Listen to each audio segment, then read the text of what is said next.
মহাশিবরাত্রি শুরু হলো ভুবন মেলা। পাহাড়ে উঠতে শুরু করেছেন পুণ্যার্থী। কৃষ্ণপুরে মেলার উদ্বোধন। মহাশিবরাত্রিকে কেন্দ্র করে বরাক উপত্যকার ঐতিহ্যবাহী শৈব তীর্থ ভুবন তীর্থে বৃহস্পতিবার থেকে শুরু হয়েছে ভুবন মেলা। এদিন সকাল থেকে পুণ্যার্থীদের পাহাড় মুখ হতে দেখা গেছে। এদিকে বৃহস্পতিবার কৃষ্ণপুর চরণ মন্দির সংলগ্ন স্থানে ফিতা কেটে ভুবন মেলার উদ্বোধন করা হয়েছে। এতে উপস্থিত ছিলেন ভুবন তীর্থ উন্নয়ন ও মেলা পরিচালন কমিটির সভাপতি সোমেন দাস, সম্পাদক বিভাস চক্রবর্তী, বিজেপি নেতা অমিয়কান্ত দাস, পূর্ব ধলাই জেলা পরিষদ সদস্য স্বপন কুমার দাস, ভুবন হিল জিপি সভাপতি নিহার রঞ্জন শুক্লবৈদ্য,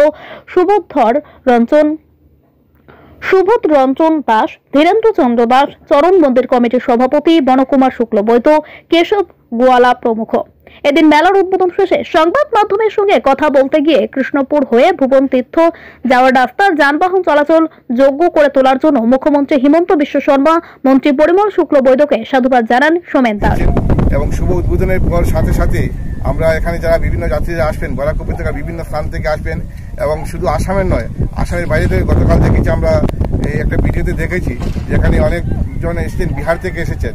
তো আমি আজকে এখানে মেলা কমিটির পক্ষ থেকে এবং আমাদের সবার পক্ষ থেকে, স্থানীয় জনগণের পক্ষ থেকে আমরা মেলাতে আগত যে সমস্ত পুণ্যার্থীরা এখানে আসছেন সবাইকে ভুবন তীর্থ মেলা পরিচালনা সমিতির পক্ষ থেকে আমরা অনেক অনেক ধন্যবাদ জ্ঞাপন। এখানে যারা আসছেন সবাইকে আমি অনুরোধ করব যে সবাই আসুন, ভুবন ভগবান মন্দিরে দর্শন করুন। সবার উপর যারা পুণ্যার্থীরা ভুবন তীর্থে যাবেন সবার উপর যেন ভগবান ভুবন ভবার কৃপা এবং আশীর্বাদ বর্ষিত হয়, আমি ভুবন বাবার কাছে কামনা করব।